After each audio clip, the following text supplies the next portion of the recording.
আজকে আমি আপনাদের সামনে আলোচনা করব এক্সেল 6009 বুস্টার মডিউলটির ব্যবহার বিধি সম্পর্কে। চলুন মূল ভিডিওতে যাই।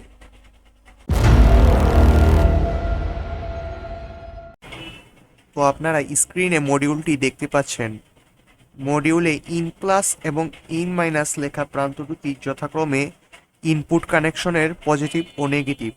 এখানে আপনারা 3.7 থেকে 12 ভোল্ট পর্যন্ত ডিসি ইনপুট দিতে পারবেন এবং আউট প্লাস এবং আউট মাইনাস প্রান্ত দুটি হলো লোডের জন্য।